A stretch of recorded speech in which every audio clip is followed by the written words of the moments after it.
चलो चैप्टर 14 और नाम सांख्यिकी, इंग्लिश में क्या बोलते हैं, स्टैटिक, ठीक है ना, स्टैटिक। क्या क्या पढ़ेंगे इसके अंदर, पहले वो देखो। पहली चीज पढ़ेंगे माध्य, दूसरी माध्यक और तीसरी बहुलक, ठीक है। तीन चीज इसमें पढ़ना है। तो तीनों की एक एक एक्सरसाइज सेपरेट दी हुई है। तो सबसे पहले अपन क्या करते हैं, इनके बारे में कुछ चीजें समझ ले, जैसे ऑब्जेक्टिव कहाँ कहाँ से बनती है इस चैप्टर की। तो पहले तो फॉर्मूले से ही बन जाती है। जैसे माध्य के 3 फॉर्मूले होते हैं माध्य निकालने के। एक विधि को अपन बोलते हैं प्रत्यक्ष विधि, दूसरी विधि को बोलते हैं अपन कल्पित माध्य, कल्पित माध्य और ये विधि, और तीसरी विधि को अपन बोलते हैं पग विचलन, ठीक है। माध्यक भी दो तरीके से निकालते हैं। देखो माध्य भी निकालने के दो तरीके होते हैं, एक होता है सिंपल और एक होता है जिसमें आंकड़े आपको दिए हुए होते हैं, डाटा टेबुलर फॉर्म में होता है, मतलब एक सारणी दी हुई होती है, उससे आपको माध्य निकालना होता है। और एक जो रहता है उसमें केवल अंक दे दिए जाते हैं, जैसे 2, 3, 5, 7 इस टाइप से, और बोल दिया जाता है इसका माध्य कितना होगा। ऐसे ही दो तरीके से माध्यक निकाला जाता है और ऐसे ही दो तरीके से बहुलक निकाला जाता है। खैर जो डाटा फॉर्म में आपको निकालना था आंकड़े, इसमें जो आंकड़ों को देकर आपसे पूछा जाता था माध्य, माध्यक और बहुलक, वो क्लास 9th का हिस्सा है। लेकिन भले वो क्लास 9th का हिस्सा है, लेकिन जब आपसे ऑब्जेक्टिव में पूछ ले जाता है तो इतनी खतरनाक तो देंगे नहीं, क्योंकि तो ये 4-5 नंबर लेंथ का हो जाता है। तो ऑब्जेक्टिव हमेशा आंकड़ों वालों से ही बनती है, ठीक है ना। तो भले वो 9th का है, लेकिन अपन यहाँ पे उनको एक बार समझ लेंगे। फिर दूसरा तरीका आता है टेबुलर फॉर्म में। जब आपको दिया हुआ है, टेबुलर फॉर्म का मतलब एक सारणी टाइप की दी जाती है और उसमें कुछ संख्या रहती है वर्ग अंतराल फॉर्म में, क्लास इंटरवल में, और आपसे माध्य, माध्यक, बहुलक कुछ भी पूछ लिया जाता है, ठीक है ना। तो एक तरीका वो है जो कि आपको इस साल क्लास 10th में दिया हुआ, तो वो अपन उसको अलग करेंगे। तो पहले तो अपन ऑब्जेक्टिव समझ ले, जितने तरीके यहाँ से बनती हैं एक एक पोर्शन को लेकर, माध्य, माध्यक और बहुलक को। तो अपन माध्य को समझेंगे पहले, इसको माध्य को, और इसकी एक्सरसाइज खत्म करेंगे 14.1। फिर माध्यक को समझेंगे और एक्सरसाइज 14.2 खत्म करेंगे, और फिर बहुलक को समझ के एक्सरसाइज 14.3 करेंगे। समझने को तो पहले ही समझा देना एक साथ, लेकिन क्या होगा कि जब अपन वो करेंगे तब ज्यादा अच्छा रहेगा, अभी फिर भूल जाओगे क्या मतलब है। तो जो साथ में स्टार्ट होंगे तब करेंगे, ठीक है। तो पहला अपन क्या करेंगे, माध्य को। माध्य को इंग्लिश में क्या बोला जाता है, मीन। क्या बोला जाता है, मीन। चलिए तो पहले कुछ चीजें समझ लेते हैं इसके बारे में। मीन मतलब कि माध्य। चलो आंकड़े दिए हों तो कैसे करेंगे इसको। अगर आपको आंकड़े दिए हों और पूछ ले जाए कि माध्य निकालिए तो कैसे निकालेंगे। तो जैसे कि मैं आपको एक क्वेश्चन देता हूँ, सपोज दैट 1, 5, 7, 8, 10, 2, 3, 4, ये मैंने दे दिया और बोला इनका माध्य निकालिए। तो आपको कुछ नहीं करना, जितने हैं उन सबको जोड़ना है और उतने से ही डिवाइड कर देना। आप कहोगे इसको औसत कहते हैं। औसत या माध्य बात एक ही होती है, क्योंकि माध्य का मतलब है बिल्कुल बीच का। तो देखते हैं 1 और 5 6, 6 और 7 13, 13 8 21, 31, 33, 36, 40, टोटल कितनी हुई, काउंट करो, 2 3 4 5 6 7 8, 8 से भाग दिया, 8 पन टोटल कितना आ गया। ये आपका क्या निकल गया, माध्य निकल गया। यही है आपकी ऑब्जेक्टिव। ऑब्जेक्टिव में आपको ओटी में आएगा या फिलअप में भी आ सकता है या ट्रू फॉल्स में भी आ सकता है। ओटी में आएगा तो कैसे, निम्नलिखित का माध्य होगा, और option A 3, option B 5, option C 11, option D 6, ऐसे दे दिए। तो आप ऑप्शन बी पे टिक कर देना। ट्रू फॉल्स में कैसे जाएगा कि संख्याएं 1 5 7 8 10 2 3 और 4 का माध्य 5 है, सत्य है या असत्य है, सत्य है। 5 है तो बिल्कुल सत्य। अगर यहाँ की जगह आ जाता 9 है तो आप निकाल के बता देते असत्य है। फिलअप में कैसे आ जाएगा कि संख्या इतने इतने का माध्य खाली स्थान है, तो खाली स्थान की जगह पे आप क्या भर दोगे 5। या आपसे एक शब्द में पूछ लिया जाता है कि इनका माध्य बताइए, तो आप ऐसे सॉल्व करके बता दो। 2 नंबर में क्वेश्चन नहीं आएगा इसका, याद, ठीक है ना, ऑब्जेक्टिव।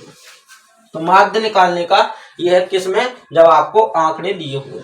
तो अब अपन पता करेंगे जब अपन को क्या फॉर्म में दिया हो, टेबुलर फॉर्म में दिया हो, मतलब कि एक सारणी के रूप में अगर संख्या दी हो तो हम माध्य कैसे निकालेंगे, और वही है आपकी 14.1 एक्सरसाइज। ठीक है ना। तो इसके लिए तुमको क्या करना पड़ेगा,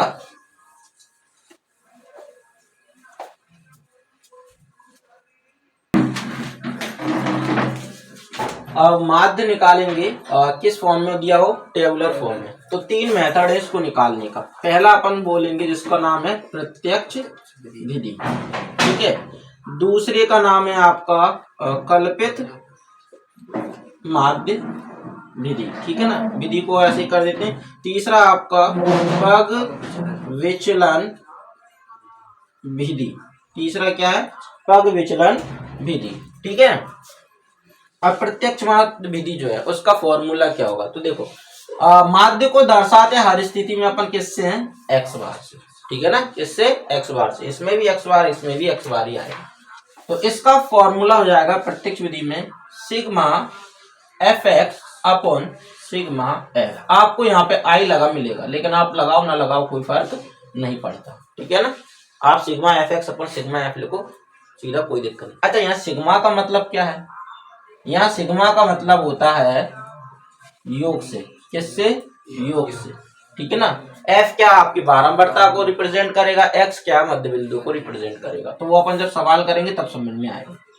दूसरा आता है अपना कौन सा, कल्पित माध्य विधि, इसको भी एक्स बार से रिप्रेजेंट करेंगे अपन, ठीक है। अब इसका फॉर्मूला क्या हो जाएगा, कल्पित माध्य का हो जाएगा कि कल्पित माध्य इसमें मानना पड़ता है A plus sigma F D upon sigma F. अब आई लगाना चाहो तो लगाओ, नहीं लगाना चाहो तो मत लगाओ, ठीक है ना। ऐसे ही इसका आएगा, क्या आएगा कि A plus sigma F U upon sigma F into में एच, क्या जाएगा, इंटू में एच आ जाएगा, ठीक है ना। इसका होगा ये, यहाँ पे भी वही, आई लगाना चाहो तो लगाओ, नहीं लगाना चाहो तो मत लगाओ, कोई दिक्कत नहीं, कोई दिक्कत है यहाँ पे। ये 3 फॉर्मूले हो गए, एक प्रत्यक्ष विधि, एक कल्पित माध्य, एक पग विचलन, ठीक है ना। मैं एक सवाल तीनों मेथड के बता दूंगा। सवाल बहुत इजी है, और कब कौन से मेथड का यूज करें सर, ये जरा विशेष ध्यान रखो। देखो, जब आपको संख्या बहुत ज्यादा सिंपल दी हो, मतलब गुणा भाग में आपको कठिनाई ना आ रही, तब आप यूज करें प्रत्यक्ष विधि का, ठीक है ना। इस कौन सी विधि का, प्रत्यक्ष विधि का। जब संख्या थोड़ी सी ज्यादा कठिन हो जाए तब आप यूज करें कल्पित माध्य विधि का, और संख्या बहुत ज्यादा पेचीदा हो, अजीब टाइप की हो, और तब आप यूज करें पग विचलन का। ऐसा नहीं आंसर किसी से भी निकल जाएगा, कोई सी भी संख्या हो, इससे निकालोगे तो इससे भी निकलेगा, इससे भी निकलेगा, इससे भी निकलेगा, क्योंकि तीनों फॉर्मूले किसके हैं, माध्य के। लेकिन दिक्कत कहाँ आएगी कि संख्या जब ज्यादा बड़ी हो जाएंगी और आप प्रत्यक्ष विधि से करोगे तो उनके कैलकुलेशन में गुणा भाग करने में एक भी अंक इधर उधर हो गया तो आपकी दिक्कत बढ़ जाएगी। जबकि इन विधि में क्या होता है, उस बड़ी संख्या को पहले छोटा कर दिया जाता है, जिसकी वजह से क्या होता है, सवाल आसानी से सॉल्व हो जाता है, ठीक है ना। तो हम प्रत्यक्ष विधि का एक सवाल देखते हैं और 14.1 पे आ जाओ डायरेक्ट, ठीक है। 14.1 क्वेश्चन है 14.1 का पहला, विद्यार्थियों के एक समूह द्वारा अपने पर्यावरण संचेतना अभियान के अंतर्गत एक सर्वेक्षण किया गया है, जिसमें उन्होंने एक मोहल्ले के 20 घरों में लगे हुए पौधों से संबंधित आंकड़े एकत्रित किए।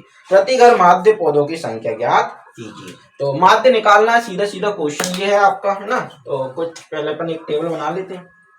तो दिए पौधों की संख्या, पौधों ठीक है संख्या, ठीक है। और दूसरा दिया है घरों की संख्या, ठीक है। और टेबल को बना देते हैं। यहाँ क्लास इंटरवल आपको दिया 0 से 2, 2 से 4, 4 से 6, 6 to 8, 8 to 10, 10 to 12 और 12 to 14, ठीक है। कोई दिक्कत है? 1 2 1 5 6 2 3 ये हमको दिया हुआ है, ठीक है। माध्य हमको निकालना और बोला है कि आपने किस विधि का प्रयोग किया और क्यों किया, वो आपसे पूछा गया। तो भाई हम हमारे हिसाब से विधि उपयोग करेंगे, उनको बताने की जरूरत नहीं है, क्योंकि वो तो हर चीज पूछेंगे तो हर चीज बताते रहेंगे, बता देंगे। अगर क्वेश्चन आपसे आता है ना बता देंगे, हमने प्रत्यक्ष विधि का उपयोग किया क्योंकि आंकड़े बहुत सरल थे और आसानी से गुणा भाग हो गया था। ठीक है, चलो देखो, तो ये तो हमारे पास f हो गया। और अब हम निकाल लेते हैं मध्य बिंदु। क्या निकाल लेते हैं? मध्य बिंदु, जिसको अपन बोलते हैं क्या? x। ये कहाँ से निकाला जाता है? जो वर्गंतराल आपको दिया होता है उसके बीच के पॉइंट को ही अपन क्या बोलते हैं? मध्य बिंदु बोलते हैं। निकालने का तरीका क्या है? निकालने का एक ही तरीका है कि या तो इन दोनों को जोड़ो, 2 का भाग दो, क्योंकि मध्य बिंदु तभी निकलता है जब उसमें 2 का भाग दिया जाता है। मैं कहूँ 6 का मध्य बिंदु, तो 6 में 2 का भाग दोगे तो कितना आ जाएगा? 3। तो 0 से 6 या 1 से 6 के बीच की जो पॉइंट है वो क्या है आपका? 3 है। ठीक है ना। ऐसे ही अगर मैं इसकी बात करता हूँ 0 और 2 के बीच में, तो 0 और 2 को जोड़ूं और 2 का भाग दूंगा तो कितना आएगा? 1 आएगा। यह सीधा तरीका है। अपन देखो कि 0 और 2 के बीच में क्या आ रहा है? 1 आ रहा है ना। 2 और 4 के बीच में क्या आ रहा है? 3 आ रहा है। 4 और 6 के बीच में 5, 7, 9, 11 और 13। कोई दिक्कत है यहाँ तक? लेकिन अभी हमारा काम पूरा नहीं हुआ, क्योंकि हमारा जो फॉर्मूला है वो क्या है?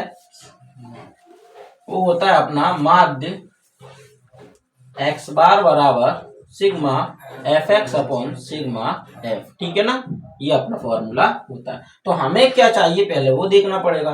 हमें तो सिग्मा एफ चाहिए। सिग्मा का मतलब होता है जोड़ना, मतलब एफ को जोड़ दो तो एफ हमारे पास है, हम इसको जोड़ सकते हैं। तो यहाँ तो हमारा टोटल चलेगा, तो यहाँ जाएगा सिग्मा एफ। कितना आएगा? 3, 4, 10, 15 और 20। तो नीचे वाला पोर्शन तो हमारे पास निकल चुका है। अभी ऊपर वाला भी चाहिए, सिग्मा एफ एक्स। एफ अलग है, एक्स अलग है। हमको तो एफ एक्स चाहिए, मतलब इनका गुणा कर दो, क्योंकि मैंने बताया था जब दो चर राशि या चर साथ में लगी होती है उनके बीच में काय का निशान होता है? गुणा का। मतलब एफ एक्स लिखा है, मतलब एफ गुणा एक्स है। तो यहाँ निकाल देते हैं अपन एफ एक्स। एफ एक्स निकाला तो एफ है ये और एक्स है ये, गुणा कर दो। 1 एकम 2 3 6, 5 एकम 5, 5 7 35 हो जाएगा। यहाँ 6 नाम 54 हो जाएगा, और 11 दूनी 22 और 13 या 39। ठीक है ना। आप इसको सॉल्व कर देते हैं, जोड़ देते हैं।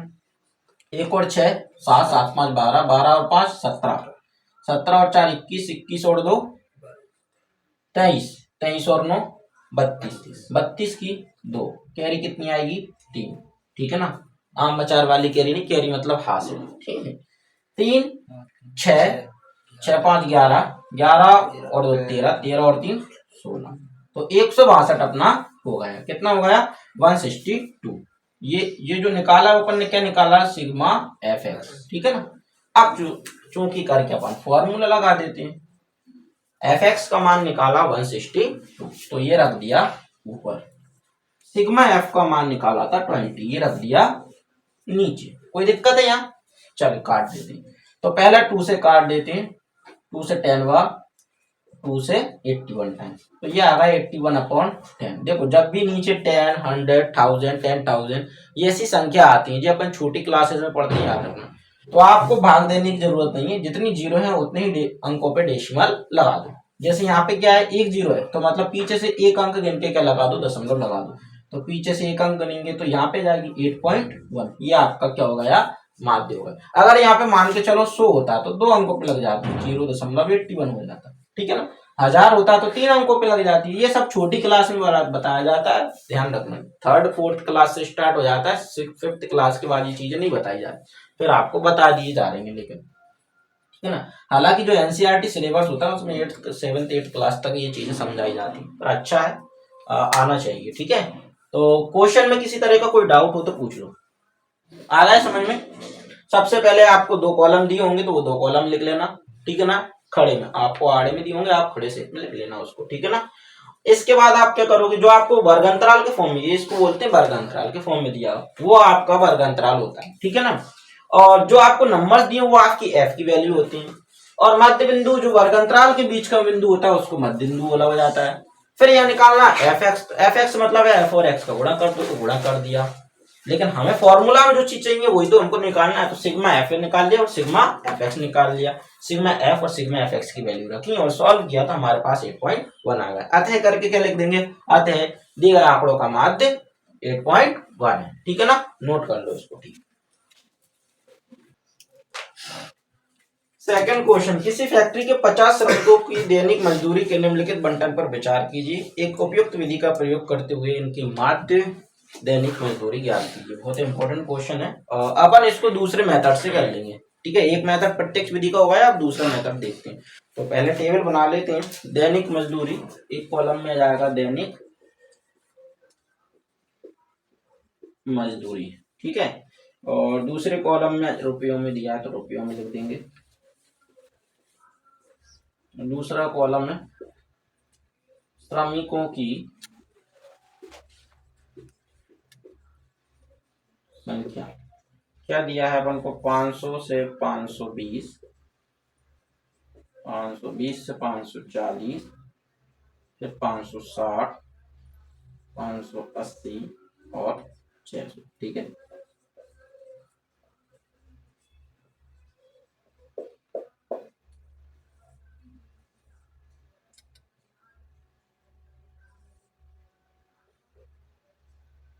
ठीक है, ये हमको दे दिया। और इधर दिया आपको 12, 14, 8, 6 और 10।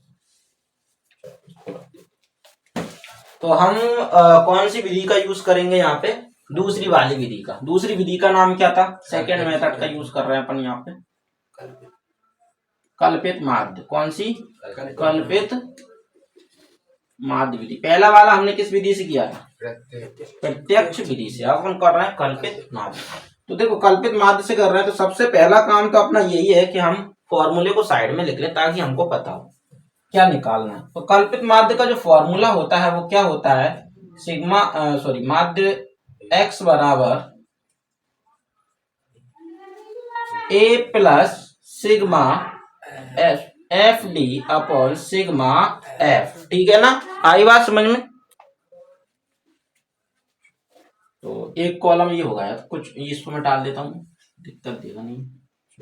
तो मध्य बिंदु वहां निकाला था, मध्य बिंदु अपन को यहाँ पे भी निकालना पड़ेगा। तो ये तो कॉलम आ गया मध्य बिंदु का। तो मध्य बिंदु कहां से निकालते हैं? वर्ग अंतराल, बीच का पॉइंट। 500 और 520 के बीच में क्या आएगा?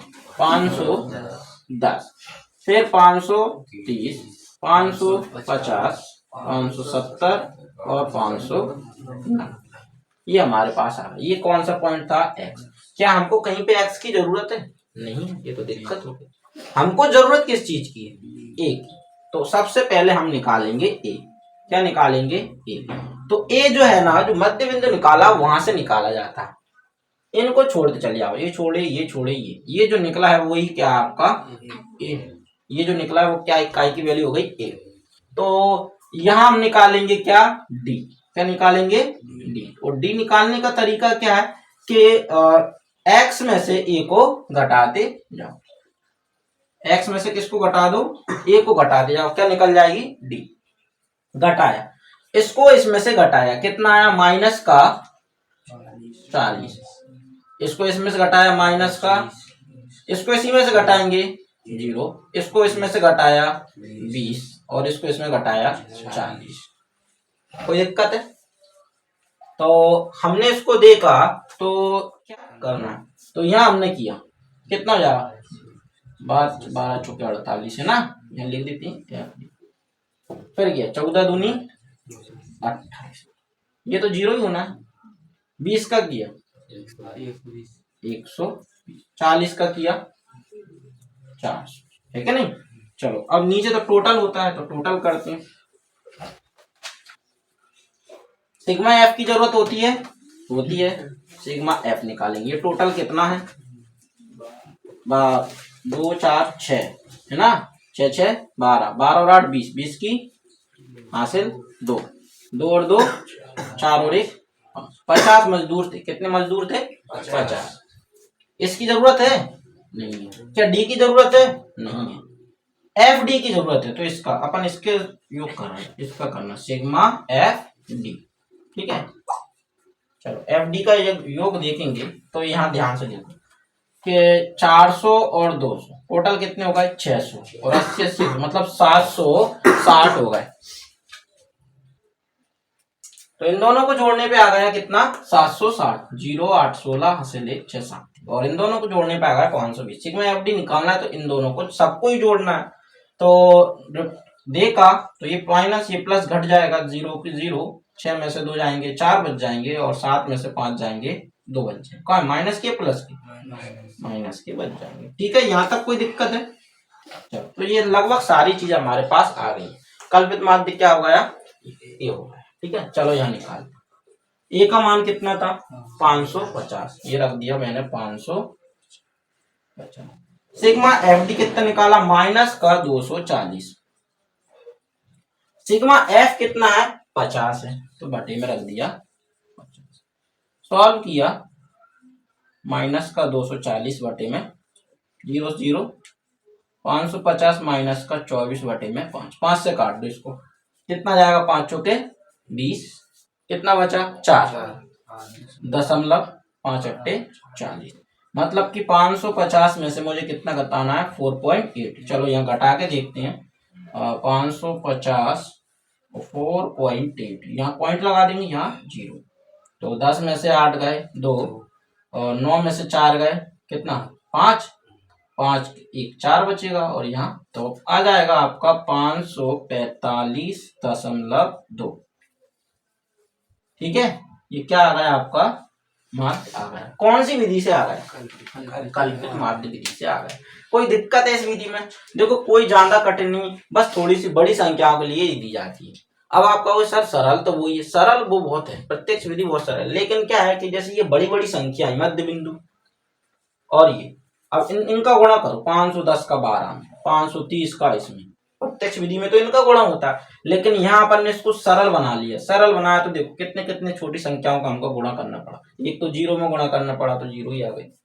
और जब भी कल्पित माध्य और पगवचलन विधि से करोगे तो आपकी 0 तो बनेगी बनेगी। तो ये बहुत ज्यादा इजी पड़ जाती है उनकी अपेक्षा। ठीक है, तो जब भी कठिन संख्या आए तो आप ऐसे ही करना।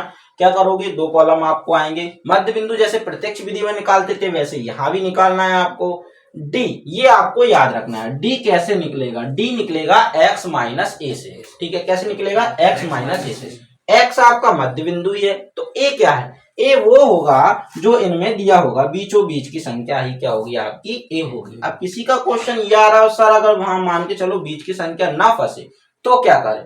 तो 2 जो संख्या आएंगी उनमें से आप ऊपर वाली और नीचे वाली किसी को भी मान सकते हो, कोई दिक्कत नहीं है। ठीक है, फिर यहाँ ये x माइनस ए करके निकाल ही लेंगे, घटा घटा कर हमने ये निकाल लिया।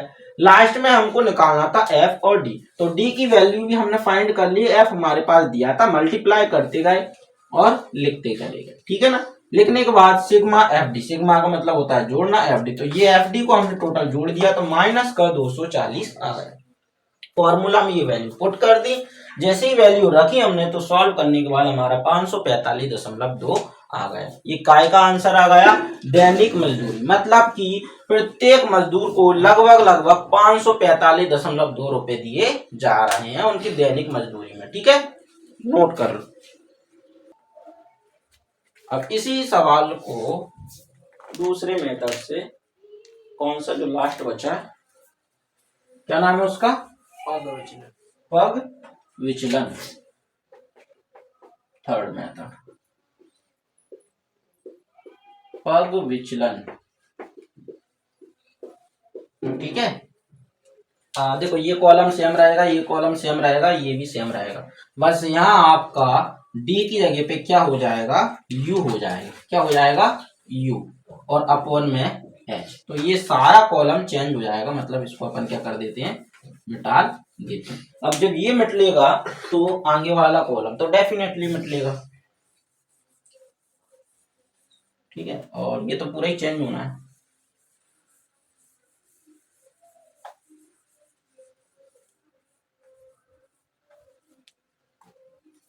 चलो देखो, अच्छा उसमें जो h दिख रहा था ना, बाद में लगाया था तुमको सर, उसमें h कहाँ से आ रहा है? देखो, तो h कहाँ से निकलेगा, ये कुछ चीजें जरा ध्यान से देखो। तो चूंकि कल्पित माध्य हमने क्या निकाल लिया? कल्पित माध्य a बराबर 550। अब इसका जो वर्गांतराल है 540 से 560, इसको बोलते हैं निम्न सीमा जो छोटी वाली होती है, और इसको बोलते हैं ऊपरी सीमा। तो ऊपरी सीमा से निम्न सीमा को घटाएंगे तो हमारा काय की वैल्यू निकलेगी, वर्ग अंतराल की वैल्यू निकल जाएगी। तो जो h है अपना वर्ग अंतराल का अंतर, वो क्या निकलेगा, ऊपरी सीमा माइनस निचली सीमा। तो कितना आ गया, 20 आ गया। चलो अब यहाँ ये निकालते हैं। तो x माइनस ए अपॉन एच, तो इसको घटाया तो बचा था माइनस का 40, और माइनस के 40 में 20 से भाग देंगे तो कितना आ जाएगा, 20 दूनी 40 माइनस का 2। ठीक है, 530 में से 550 को घटाएंगे, यहाँ x का मान ये है ना, a का मान ये है, और बटे में h का मान। ठीक है ना, तो चलो मैं यही करके बता देता हूँ। x का मान 530, a का मान 550, बटे में h रखना, मतलब 20 रखना। घटाएंगे तो कितना आएगा, माइनस का 20 बटे 20, 20 से 20 काटा माइनस का 1। आ गए समझ में, कोई दिक्कत है? तो यहाँ कितना जाएगा, माइनस का 1। 550 में से 550 जाएंगे, 0 बचेगा, और 0 में कितने का भाग दे दो, 0 ही आना है। यहाँ पे आ जाएगा आपका 1, और यहाँ आ जाएगा आपका 2। देखो संख्या और ज्यादा छोटी हो गई। ठीक है, इसके बाद आपका निकालना है एफ यू, मतलब एफ और यू का क्या कर दो, गुणा। तो ये रहा एफ, ये रहा यू, 12 दूनी 14, एकम 14 हो जाएगा, ये 0 ही होना है, 6 कम 6 और 10 दूनी 20। ठीक है ना, ये तो सिग्मा एफ यू निकालेंगे। देखा हमने, तो ये दोनों कितने हो रहा है, माइनस का 38, और ये हो रहा है 26 प्लस के, और दोनों को सॉल्व किया तो माइनस का 12 हमारे पास आ गया। कोई दिक्कत है यहाँ तक? ठीक है ना, ये कहाँ से आया, इसमें कोई दिक्कत है क्या? देखो यहाँ तक तो दोनों में सेम ही रहता है, लगभग तीनों में सेम रहता है, बस ये 2 कॉलम का अंतर आता जाता है। वहां एफ डी चल रहा था, यहाँ एफ यू चल रहा है। अब फॉर्मूला लगाते हैं हम इसका फॉर्मूला। तो चूंकि माध्य बराबर इसमें क्या होता है, कल्पित माध्य A plus sigma F U upon sigma F into में एच, ये एच बढ़ जाता है। यहाँ डिवाइड में एच जा रहा था, वहां इंटू में एच जा रहा है। ठीक है, अब ए की जो वैल्यू है वो कितनी है, 550, ये रखी 550। सिग्मा एफ यू कितना आया था, माइनस का 12। सिग्मा एफ की वैल्यू 50 आई थी, इंटू एच की वैल्यू कितनी आई थी, 20 आई थी। 0 से 0 कट गई, 550, ये माइनस 12 दूनी कितना होगा, 24 बटे 5। देखो वही की वही स्टेप बन गई। घटाएंगे कितना आ जाएगा अपना 4.8, और इसको घटा देंगे तो 545 वही का वही आंसर क्या आ गया, माध्य। तो ये माध्य कौन सी विधि से निकल गया, पग विचलन। तो माध्य निकालने की तीनों विधि जो थी, कौन कौन सी, प्रत्यक्ष विधि, कल्पित माध्य विधि और पग विचलन, तीनों विधि आपको ये हो गई। ठीक है ना, किसी से भी निकालोगे आंसर सेम ही आएगा, आंसर अलग नहीं आएगा। इसलिए आप ये 3 जो कॉलम है इनका विशेष ध्यान रखें। 2 तो आपको दिए जाएंगे, मध्य बिंदु तीनों में निकालते निकाल लेंगे। ये 2 कॉलम चेंज हो रहे हैं हर उसमें। देखिए इसमें ये यू और एफ यू बन गया, कल्पित माध्य में डी और डी एफ डी बन जाता है, और प्रत्यक्ष विधि में तो यहाँ पे सीधा एफ एक्स का गुणा कर लिया जाता है। ठीक है ना, और टोटल करके फॉर्मूला में पुट कर। कोई दिक्कत है? 14.1 एक्चुअली में ये खत्म हो चुकी है, लेकिन इसका एक सवाल है जो क्वेश्चन नंबर आपका कौन सा है, 3rd वाला। 3rd में आपको एफ की वैल्यू पूछ ली गई है, किसकी, एफ की। कठिन नहीं है, आप प्रत्यक्ष विधि से करोगे। किस विधि से करोगे, प्रत्यक्ष विधि से करोगे, क्योंकि उसमें आपको माध्य दिया गया है। उसका माध्य कितना दिया, माध्य दिया है आपको 18। ठीक है, तो जो हम फॉर्मूला लगाते ना, माध्य एक्स बार बराबर sigma F x upon sigma F, तो यहाँ जो माध्य इसकी जगह पे क्या चलेगा, 18 चलेगा, और बाकी आप जैसे टेबल अपन प्रत्यक्ष विधि में बनाते वैसे ही करना, आपका आंसर आ जाएगा। ठीक, फिर भी नहीं आया तो पूछ लेना। ठीक है, ये नोट कर लो, खत्म।